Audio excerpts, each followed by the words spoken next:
आदाब। प्रोग्राम दो रुख में आपका इस्तकबाल करते मैं हूं आपके साथ सना वारिस। यूपी में 3 मरहलों में 172 सीटों पर वोटिंग हो चुकी है। अब 231 सीटों पर इंतखाब होने बाकी हैं, जो कि 4 मरहलों में मुकम्मल होंगे और चौथा मरहला कल है, जिसके तहत 9 जिलों की 59 सीटों पर वोट डाले जाएंगे, जिसमें लखनऊ, पीलीभीत, लखीमपुर खीरी, सीतापुर, हरदोई, उन्नाव, रायबरेली, फतेहपुर और बांदा में वोटर उम्मीदवारों की किस्मत का फैसला करेंगे।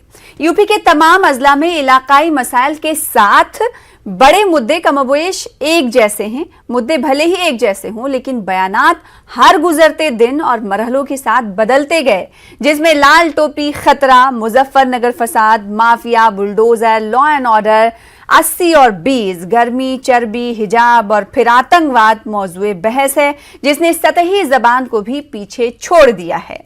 सवाल ये उठता है कि आखिर चुनाव आते आते सियासी लीडरों की जानिब से ऐसे अल्फाज और बयानात का सहारा क्यों लेना पड़ता है?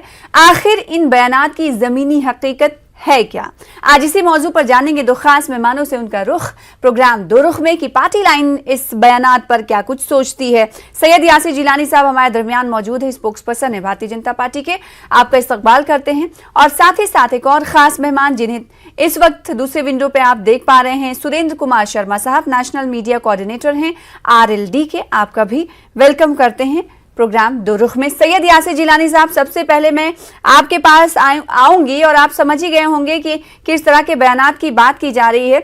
सवाल ये उठता है कि जब लीडरों की तरफ से जो बयानात दिए जा रहे हैं, हर गुजरते दिन के साथ ये बयानात बदल रहे हैं, चाहे चर्बी वाला बयान हो, गर्मी वाला बयान हो, बुलडोजर वाली बात हो या आतंकवाद की बात हो, तो इसके माने क्या होते हैं? क्या काम नहीं गिनाने का होता है या फिर कुछ और इसकी वजह मानी जाए कि उन्हें मालूम होता है कि आवाम को किस तरीके से पोलराइज करना है, लिहाजा ऐसे टफ जो अल्फाज हैं उनका इस्तेमाल किया जाए जिसके बाद आवाम पोलराइज होंगे? क्या मंशा होती है? मैं ये जानना चाहती हूँ कि भारतीय जनता पार्टी ये बताए कि इन बयानात के पीछे की हकीकत आखिर है क्या? देखिए, मुझे लगता है कि आप जो बयान आते हैं उसको किस तरीके से समझते हैं। 80 और 20 का जब बयान आया तो आप जो विपक्ष के लोग हैं उसको दूसरी तरफ लेके चले गए, जबकि बार बार मुख्यमंत्री योगी आदित्यनाथ जी ने कई अपने स्टेज के जो जलसे थे उसमें उन्होंने जब उस बयान को डिस्क्राइब किया तो बहुत डिफरेंट तरीके से किया। और उत्तर प्रदेश में जो चुनाव है उसमें मुझे तो नहीं लगता है कि इस तरह के बयानात की जरूरत दिख रही है, क्योंकि इतना जबरदस्त काम हुआ है। मैं काम के आधार को ही उत्तर प्रदेश में दोबारा से भारतीय जनता पार्टी की सरकार बन रही है, मुझे ये लगता है, क्योंकि मैं खुद पश्चिमी उत्तर प्रदेश में लगभग 40 से 42 दिन। वही तो सवाल उठता है सैयद यासिर जिलानी साहब कि काम जब इतना किया है तो ऐसे बयानात जो हैं क्यों वायरल हो रहे हैं? वायरल से मुराद मेरा ये है कि क्यों चुनावी सभा में किए जा रहे हैं, ऐसे अल्फाज का इस्तेमाल क्यों किया जा रहा है? इसके क्या माने होते हैं, आप समझाएं। आवाम तो जाहिर सी बात है जो कहते हैं लीडर्स उसे सुनती है, वो जानती भी है, समझती भी होगी। नहीं, अब देखिए कि जिना को कौन लेके आया। मैं आपको क्या है सना, आज कोशिश में ये था कि आपसे जब मैं बात करूंगा तो जो हमारी योजनाएं थी, हमने जो विकास किया है उत्तर प्रदेश पे, उस पे मैं चर्चा करूंगा। लेकिन आपके सवाल हैं तो मेरा जवाब देना भी लाजमी है कि मैं जवाब दूंगा और इंसाफ करूंगा अपने जवाब में। लेकिन मैं आपको थोड़ा सा पृष्ठभूमि विकास की तरफ भी लेके जाने की कोशिश करता हूँ 30 सेकंड के अंदर। देखिए, हम बात करेंगे विकास की। सिर्फ इतना शुरुआती कमेंट इतना चाहते थे कि आखिर इन बयानात की क्या जरूरत पड़ती है किसी भी सियासी पार्टी की तरफ से? आप भारतीय जनता पार्टी से ताल्लुक आपका है तो आप ये बताएं कि आपके लीडरों की तरफ से जब ऐसे बयानात का सहारा लिया जाता है तो उसकी हकीकत क्या होती है? अब देखिए, जब छोटी छोटी चीजों को अगर आप बहुत बड़े पैमाने पे विपक्ष लेके सामने आ जाता है, जैसे आपने हिजाब की बात कही, आपने गर्मी और नरमी की बात करी, तो उसको विपक्ष ने कितना उठाया। एक जनसभा में बोली गई बात को उसके बाद उसका काउंटर अटैक करके उसको नीचे तक ले जाके उसको चर्चा कराना और उसको ही फोकस करके, क्योंकि उन्हें लगता है कि जो ध्रुवीकरण है या जो तुष्टीकरण की राजनीति करने वाले दल हैं, जिनका केंद्र बिंदु जो वोट बैंक है, वो उन तक पहुंचा के इसको चर्चा बड़े पैमाने पे करने की कोशिश करते हैं, क्योंकि वो विकास के मुद्दे पे कहीं ना कहीं बिल्कुल आपका सीधे पे तौर पर खड़ी। यह कहना है कि किसी तरह के जो बयानात अगर किसी भी पार्टी की तरफ से, फर्ज कर लीजिए भारतीय जनता पार्टी की तरफ से अगर दिए जा रहे हैं, तो उस बयान को तूल दिया जाता है, इसी वजह से ये बयानात जो है छाए रहते हैं। हमारे दरमियान सुरेंद्र कुमार शर्मा साहब हैं। इस तरह के बयानों से आरएलडी क्या समझती है और क्या जमीनी हकीकत इस बयानात के पीछे मानती है? सुरेंद्र साहब, हम चाहेंगे पहले अपना आप रिएक्शन दे दें, फिर उसके बाद क्या विपक्ष जिन जिन अल्फाज का इस्तेमाल करता है विपक्ष उसको कैश करने की कोशिश करता है, इस पे मैं दोबारा आपसे सवाल का जवाब चाहूंगी कि आप दें, लेकिन पहले आप ये बताएं कि इन बयानात से आरएलडी क्या समझती है और क्या राय रखती है। मेरा सबमिशन सिर्फ ये है कि इनके अल्फाज, इनकी भाषा, इनके बॉडी लैंग्वेज ये बता रही है कि लोग हार रहे हैं। आप समझिए, अब मैं इसको बताना चाहता हूँ, जिस समय चुनाव प्रारंभ नहीं हुए थे, प्रारंभ से पहले प्रधानमंत्री जी ने कुछ रैलियां की हैं। रैलियों में प्रधानमंत्री जी डबल इंजन की सरकार, विकास की बात करते थे। तब दूसरा पहला चरण शुरू हुआ तो प्रधानमंत्री जी एकदम हिंदुत्व पाए, मुख्यमंत्री जी हिंदुत्व पाए, और हिंदुत्व के साथ साथ उन्होंने मंदिर, मस्जिद, पलायन, मुजफ्फरनगर दंगा, ये क्यों उठाया? उठाना तो इन्होंने ही तो उठाया ना सब। ये अब ये इनकी जो हालात है वो जानते थे कि बिल्कुल पिछड़ रहे हैं। तो अब इनको बात तो किसानों को तो मना नहीं पाए। इन्होंने जो कार्ड खेला, जो किसान इनसे नाराज थे, ये 13 महीने किसान वहां बैठे रहे, इन्होंने उनसे बात नहीं करी। बाद में फिर उन्होंने कहा कि जैन हमारे अध्यक्ष जी से भी कि भाई आप हमारी तरफ आ जाओ, वो पार्टी खराब और ये सब इस तरह की बात करते रहे। तो इनके बयान ये बता रहे हैं कि पूरी तरह से हार चुके हैं। ईमान हम पे कोई फर्क नहीं पड़ा, जितने उन्होंने बयान दिया, गर्मी निकालने का बयान इनका था। अब बताइए कि ये जनता की, मतदाताओं की गर्मी निकालने की इच्छा जब मुख्यमंत्री जी रखते हैं, तो ये कोई बयानात इनका ये बता रहा था कि बिल्कुल परेशान है। और दिन पर दिन आप समझिए कि यही नहीं रुके, ये इतने पे रुक गए। और जब दूसरा चुनाव आया तो इन्होंने तमंचेबाज, परिवारवाद की बात उठा दी। हर चरण में ये अपना बयान बदल रहे हैं बार बार, हर घर। और अब जो बाद में आया है, अब देखिए इन्होंने जो है ना एक ऐसा मुद्दा उठाया है जो प्रधानमंत्री को तो शोभा देता नहीं, किसी को भी दे सकता। इसीलिए मैंने शुरुआत में कहा कि हर गुजरते दिन के साथ या फिर मरहलों, फेजेस के साथ बयानात जो बदलते रहे। आखिर क्यों ये बयानात बदलते रहे सुरेंद्र कुमार साहब? चूंकि ये हार रहे हैं ना, ये हार रहे। जनता ने ना देखिए बिल्कुल एक्सेप्ट नहीं किया। जब आदमी हारता है तो हर तरह की बात करता है, वो ये चाहता है किस तरह से जनता को बरगलाया जा। ये जिस तरह की राजनीति करते हैं, अब जो आदमी 5 साल सत्ता में रहा हो, डबल इंजन की सरकार चला रहा हो, तो डबल इंजन की सरकार में सना जी देखे कि उनको ये विकास की बात करनी चाहिए या ये इस तरह के बयान आप देने चाहिए। अब आप देखिए बयान किनकी तरफ से आते हैं, पहले यही लोग बयान दे रहे हैं। ठीक है, लेकिन वो कह रहे हैं कि अगर कोई सभा में एक बार बात कह दी जाती है तो उसे विपक्ष की तरफ से, अपोजिशन की तरफ से कैश करने की कोशिश की जाती है। ऐसे में ये मुद्दा जो है तूल पकड़ जाता है। तो सीधे तौर पर ठीक रहा तो अपोजिशन पार्टी पे भारतीय जनता पार्टी फोड़ रही है कि वो तो कह देते हैं और आप लोग उसे कैश कर लेते हैं। सना जी, क्या प्रधानमंत्री जी ने इससे पहले काम नहीं किया? क्या प्रधानमंत्री इसी तो काम करते हैं, हम तो कुछ करते नहीं है। जिनके बयान को तो कहते भैया ये कह रहे।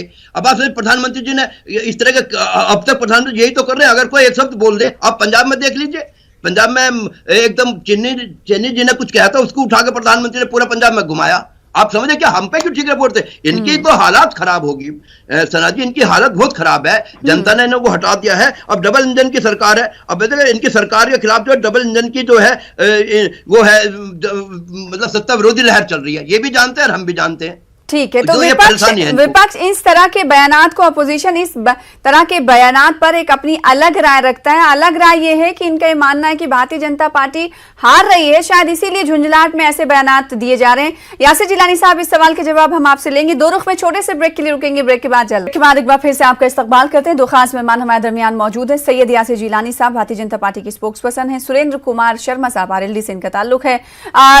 सैयद यासिर जिलानी साहब, आपसे ब्रेक पर जाने से पहले सवाल किया गया था कि अपोजिशन ये मानती है कि उनके पास काम के लिए, गिनाने के लिए कुछ है ही नहीं, अब वो हार रहे हैं, लिहाजा ऐसे झुंझलाहट में इस तरह के बयान दे रहे हैं। तो क्या माना जाए कि हकीकत है इसमें? जयंत चौधरी जी ने क्या बयान दिया था, मैं उस पर चर्चा नहीं करना चाहूंगा। शर्मिंदा हो जाएंगे हमारे प्रवक्ता, और उसका खामियाजा इन लोगों को भुगतना पड़ रहा है। जिस तरीके से पश्चिमी उत्तर प्रदेश की जो अभी सूत्रों के हवाले से अंदर जो वोट पड़े हैं वो खबरें आ रही हैं, और भारतीय जनता पार्टी ने जितना शानदार वहाँ उसकी परफॉर्मेंस रही है, लोगों ने उसको स्वीकृत किया है, दोबारा से वोट दिया है, वो तो 10 मार्च को पता चल जाएगा। लेकिन ये जब बात करते हैं कि पिछले 5 साल में हमारे विकास की तरफ, जो विकास की गाथा उत्तर प्रदेश ने लिखा है, हम उसको घर घर और जन जन तक पहुंचाने का काम किया है सना जी। नहीं तो ये कह रहे हैं कि ऐसे बयान जो भारतीय जनता पार्टी दे रही है उसके पीछे सिर्फ और सिर्फ एक ही वजह ये है कि ये हार रहे, इन्हें पता चल गया है, लिहाजा अब ये चाह रहे हैं कि ऐसे बयान दे के लोगों को बांटा जाए। सना जी, इन्हें पता ही नहीं है कि हमारे जैसे लगभग 400 कार्यकर्ता उत्तर प्रदेश के कोने कोने के हर विधानसभा में हमारी जो विकास की गाथा है, विकास का पहिया जो उत्तर प्रदेश में चल रहा था पिछले 5 साल, उसको हम लोगों ने जन जन तक पहुंचाने का काम किया। और उन विकास को मैं क्रमबद्ध तरीके से, बिंदुवार तरीके से मैं आपको 30 सेकंड में बता भी देता हूँ। पिछले 15 साल की, वही तो हम चाहते हैं कि ये जो विकास की गाथा है ये इंतखाबी तशहीर से, यानी जहां पर मंच पर नेता जाते हैं वहां से विकास की गाथा के नाम पर ही वोटरों से वोट मांगे। जो अभी फहरिस्त मैंने आपको गिनवाई उसकी जरूरत क्या है सैयद यासिर जिलानी साहब? देखिए वो विकास की गाथा की ही बात करते हैं, लेकिन उसमें जो एकाध लफ्ज होता है ना, हाँ। उसको हमारी जो मैं मीडिया को किसी तरह का प्रश्न मीडिया के ऊपर नहीं उठा रहा हूं, लेकिन मीडिया को भी मजा आता है इस तरह के अल्फाजों को लेके आना। और वो जो आधे 1 घंटे बयानात चलते हैं, 1 घंटे जो सभा में भाषण होता है नेता का, और उस नेता के 1 घंटे के भाषण में वो आप लोग कहे तो कुछ नहीं, मीडिया नहीं जो कह रहा है बयान, जो दे रहा है बयान, उसको आप मशवरे नहीं देंगे कि ऐसे बयानात नहीं होने चाहिए किसी भी लीडर को, चाहे वो आपकी पार्टी से ताल्लुक रखता हो? आप मुझे एक बारी मौका दीजिए, पूरा कह लूं मैं अपनी बात, उसके बाद आप बात रखिए। क्योंकि हमने जो पिछले 15 साल का कार्यकाल रहा है उसमें उत्तर प्रदेश में सिर्फ 567 किलोमीटर रोडवेज का काम हुआ था। इस बार 5 साल में ही 600 किलोमीटर एक्सप्रेसवे बनकर तैयार हुआ है। एक बीमारू राज्य था उत्तर प्रदेश, जिसको एक्सप्रेसवे राज्य योगी आदित्यनाथ जी ने बना के मेरे, आपके और सबके सामने रखा है। उत्तर प्रदेश से लेके पूरे भारत में इसकी सराहना होती है। आपको एक एक लिंक मैं रोड बता देता हूं। Gorakhpur link expressway, Bundelkhand expressway, पुण्य एवं गंगा एक्सप्रेसवे की जो योजना थी वो योगी जी की सरकार में स्वीकृत हुई है और आगे बढ़ रही है। तो आप, बहुत अच्छी बात है सैयद यासिर जिलानी साहब, बहुत अच्छी बात है। और खुशी ये हुई कि भारतीय जनता पार्टी के लीडर की तरफ से हम जब बात करने बैठे बयानात पर तो आप काम की बात कर रहे हैं, बहुत अच्छी बात है। यही तो हमें समझना है कि काम की बात को लेकर आखिर हम जमीनी सतह पर क्यों नहीं जा रहे हैं? मैंने क्या बोला, आप उस पहलू पे भी चर्चा करिए। जो 1 घंटे का भाषण होता है, उस भाषण के 45 मिनट में जो हमारा नेता होता है, जो सभा को संबोधित कर रहा होता है, वो उन सारी स्कीम के बारे में चर्चा करता है जिसने 5 साल में जमीन पे उतारी गई है। आपके सामने लखनऊ के बाद कानपुर, आगरा मेट्रो और Delhi Meerut rapid rail project पे क्या कार्य शुरू नहीं हुआ इस 5 साल? तो 15 मिनट इन तरह के बयानात से क्यों खराब कर देते अपनी वो काम की गाथा को? 45 मिनट करके कोई लीडर करता है। आप अगर मुझे आप मौका दे रही हैं, हाँ। तो मैं अपनी बात जो मैं सभा में या जो मैं लोगों की छोटी छोटी टोलियों में बैठ के बात करता हूं वो मैं रख रहा हूं। आप उस पर यकीन अगर करें तो, और जिसको भारतीय जनता पार्टी की इन बातों को उत्तर प्रदेश की जनता और अन्य 5 राज्यों में जहां चुनाव हो रहे हैं, उन राज्यों की जनता ने इसको एक्सेप्ट किया है, माना है। इस विकास के पहिए को वो आगे बढ़ाना चाहते हैं, इसलिए आपके सामने है। चाहे वो जेवर का एयरपोर्ट हो, अयोध्या का हो, कुशीनगर का हवाई अड्डा। आप जब बयानात की बातें हो रही है तब आप काम की बातें कर रहे हैं। जब काम की बातें की जानी होती है तो आप बयानात पर चले आते हैं। सुरेंद्र कुमार साहब, आप ये बताएं, इन्होंने कहा कि काम की बात होनी चाहिए जिसमें एग्जाम्पल कई सैयद यासिर जिलानी साहब ने दिए कि 567 किलोमीटर की रोड्स पहले बनी हुई थी। ये 15 से सालों में, शायद आप कह रहे थे ना 10 से 15 सालों में, 15 साल बसपा और सपा की सरकार मिला के 567 बनी थी। ठीक है, और इनकी सरकार में एक्सप्रेसवे बनाया। 7 साल में ये 600 किलोमीटर एक्सप्रेसवे की भी बात कर रहे हैं। तो आप तो बयानात पर नहीं, काम की बात पर आ रहे हैं। फिर क्यों आप लोग फिर 45 मिनट के, एक सेकंड सैयद यासिर साहब, एक सेकंड, फिर क्यों 45 मिनट के उस भाषण को, उस स्पीच को अपोजिशन पार्टियां नहीं देखती जिसमें भारतीय जनता पार्टी के लीडरान की तरफ से काम की गाथा को गिनाया जाता है? सिर्फ 15 मिनट के भाषण को, स्पीच को क्यों पकड़ते हैं आप लोग? जी मैं बता दूं, अभी विकास की बात करने वालों को तो पहले सोचे, जहां तक सड़क की बात है, ये सड़क सारी हाईवे बताते हैं, हाईवे पीपीपी मॉडल पे बनता है। समझ लीजिए, ये इनके घर की कुछ नहीं है। अब जब आप हाईवे पे चलेंगे तो 2 रुपए 50 पैसे टैक्स देते हैं पर किलोमीटर आप, वो इनका कुछ नहीं है। इनको अगर विकास करना तो आज शहर के बीच की सड़क, गांव की सड़क सब ठेकली की सरकार बोलते हैं इनको, इन्होंने करा तो कुछ है नहीं। दूसरी बात समझिए, मैं कहता हूं किसानों का इन्होंने आज तक गन्ने मूल्य का 1 फरवरी 21 से आज तक कोई भुगतान नहीं कर रहा है। नहीं, आप ये बताइए सुरेंद्र कुमार साहब, मैं रोकूंगी आपको, आप ये हमें बताइए कि जब वो बयानात का सहारा लेते हैं तो आप उन बयानात को तूल क्यों देते हैं? क्या पॉलिटिकल माइलेज दिखता है अपोजिशन पार्टियों को इसमें कि जब उस बयान को ले रहे हैं, चाहे वो आतंकवाद का मुद्दा हो, चाहे वो गर्मी का हो, चाहे चर्बी का हो, बहुत सारी चीजें ऐसी हैं जो एक सियासी लीडर, एक आइकन के नहीं करनी चाहिए, एक मीडिया फिगर को एक नुमाइंदा नहीं कर सकता है ऐसी बातें। नहीं सना जी सुनिए, मैं कहना चाहता हूं कि आप ये बताइए कि बयान ये देते हैं कि विपक्ष के लोग दे रहे हैं इसमें बयान? इन्होंने अभी आरोप भी लगाया कि मीडिया उसको उसी बात को दिखाता है। भाई आप ही तो बयान दे रहे हैं। आप बताइए, प्रधानमंत्री अगर ये कहे कि जब गुजरात में दंगा हुआ था तो गुजरात में जब बम ब्लास्ट हुए तो साइकिल पे हुए थे, अब उन्होंने साइकिल को जो है उससे टेररिज्म से जोड़ दिया है। आप समझिए कि प्रधानमंत्री जी जब कभी बड़े होंगे तो उन्होंने साइकिल पर नहीं चले क्या वो कभी? अब आप बताइए कि जब प्रधानमंत्री साइकिल पर चलते तो क्या वो पूरे देश के बच्चों को गाली नहीं दे रहे इस तरह की बात करके? एक प्रधानमंत्री को शोभा दिया क्या है? दूसरी बात, जब हमारे जो मंदिर है लोकतंत्र का, पार्लियामेंट में जब टेररिज्म का जो हमला हुआ था, आप समझिए कि उसमें लोग जो है वो बैठ के आए थे गाड़ी में, एम्बेसडर कार में बैठ के आए थे ना, और एम्बेसडर कार में हमारे देश में प्रधानमंत्री बैठे। क्या एम्बेसडर कार में बैठने वाले सब टेररिज्म हो गए? आप बताइए, ये इस तरह के बयान बेतुके देते हैं। अब हमने तो देखा है इनका विकास भी, हम बता दें, आप देखिए कि लखीमपुर खीरी में जिनकी जिस तरह की बात करते हैं, इनके एक मंत्री के बेटे ने 5 किसानों को लोन दिया और उसकी जमानत भी इन्होंने करा दी। भारतीय जनता पार्टी को आपसे मतलब ऑपोजिशन पार्टी से शिकायत है कि वो बयान देते तो आप लोग उछालते क्यों हैं? नहीं, और कौन उछालेगा भाई? अखबार वाले उछालते हैं, हमें भी तो अखबार से पता चलता है, जो बयान दे रहे अखबारों से, टीवी से, आपके माध्यम से पता चलता है। बोलते तो यही है, और उछालना बंद कर दें क्या? ये तो उछालेंगे, प्रधानमंत्री तो खूब उछाले। प्रधानमंत्री, मैंने अभी तो उसके एक उदाहरण दिया था मैंने पंजाब का, अभी 2 दिन पहले पंजाब उन्होंने एक शब्द किया तो उसको खूब उछाला प्रधानमंत्री ने। ये तो उछाला खूब। दूसरा, ये करें तो सब ठीक है, हम करें तो सब खराब है। हाँ, हम करें तो सब खराब, और जब आप करें तो सब सही। ये करें तो बहुत अच्छा है ना? ये उछाल है, चन्नी का एग्जाम्पल दिया इन्होंने, जो बात कही गई थी भारतीय जनता पार्टी ने जिसे कैच कर लिया था, अब उस बयान से आपको घेर रहे हैं।